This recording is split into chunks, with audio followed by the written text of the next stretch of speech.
If you're a parent and you have money in a 529 plan for your children, or you're thinking about starting a 529 plan in the future, there have been some massive changes to 529 plans that affect your ability to use money inside that 529 plan, specifically the ability to roll over some of that money to your child's Roth IRA to help them build tax-free wealth for their future and accomplish your goal of building generational wealth for them. There's a lot that's involved with these changes, and in this video, I want to, as briefly as possible, cover some of these changes so you're informed as a parent and you also understand how this can help you meet your goal of helping your children with education and or building generational wealth for them. So in this video, we're going to cover the major change to 529 plans this year.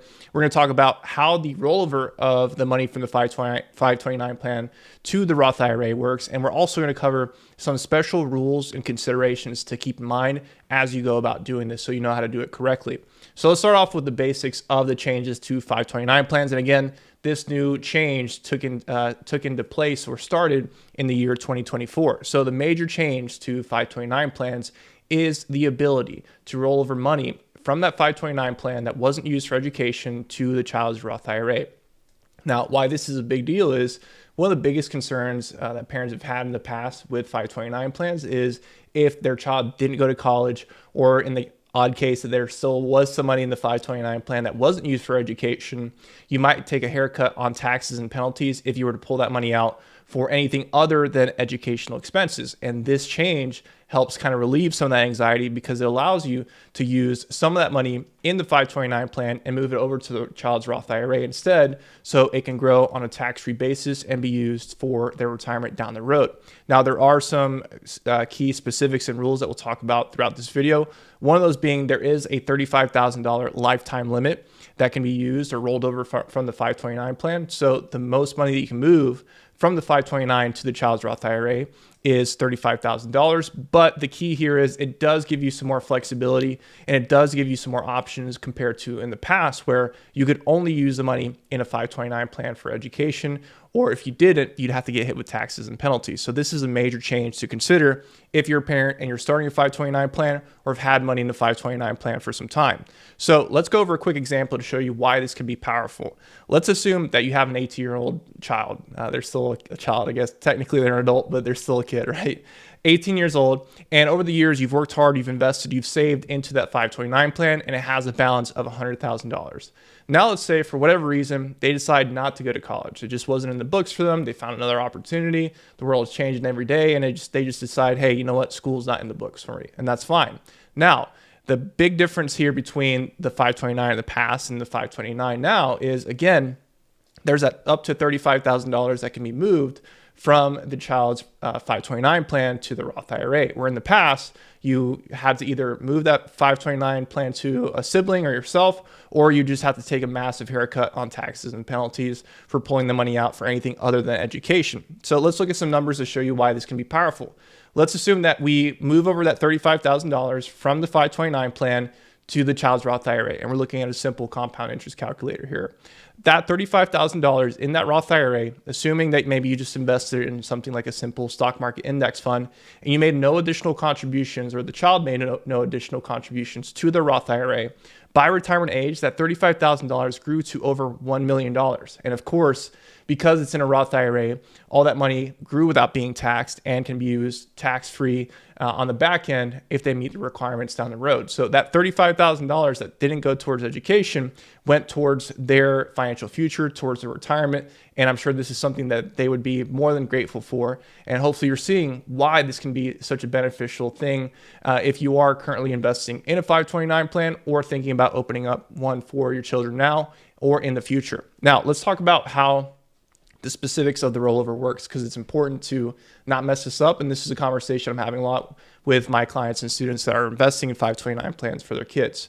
One of the biggest things to keep in mind here is that the rollover must be from the beneficiary or the child's 529 to that same beneficiary's Roth IRA. It can't be rolled over to like a brother or a sister. It needs, if the 529 plan is in Sally's name, that money needs to be rolled over to Sally's Roth IRA. So that's number one.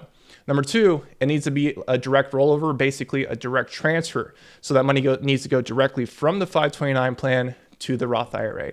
And as it currently stands, you can only roll over up to $7,000 per year from the 529 plan to the Roth IRA. So again, the lifetime limit is $35,000, but you can only do it in $7,000 chunks. So basically, to do this completely as it stands today, it would take 5 years to complete to reach that $35,000 limit. Now, let's talk about some more special rules to keep in mind. And I'm just going to preface this. This is still a relatively newer piece of law, if you will. The IRS is still providing new guidance, and 529 plans vary state by state. And this is why it's important to always have these conversations with your tax professional. But I do want to cover some key points that stand out to me. And again, things I'm mentioning to my clients and students that I work with that have the goal of investing for their children.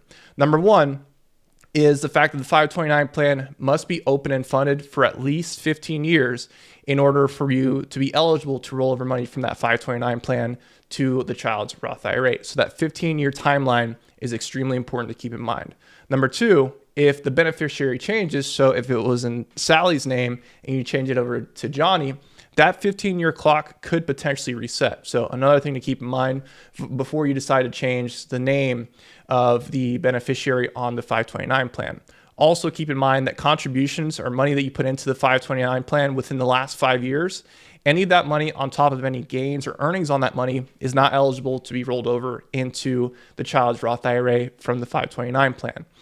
Something that's interesting is there's no income restrictions on your ability to do that rollover. So you don't have to worry about like the backdoor Roth IRA, for example, in the case that your child has too high of an income to make normal Roth IRA contributions. They have to do like the backdoor Roth, which we've talked about on the channel. That doesn't apply here, which is good to know.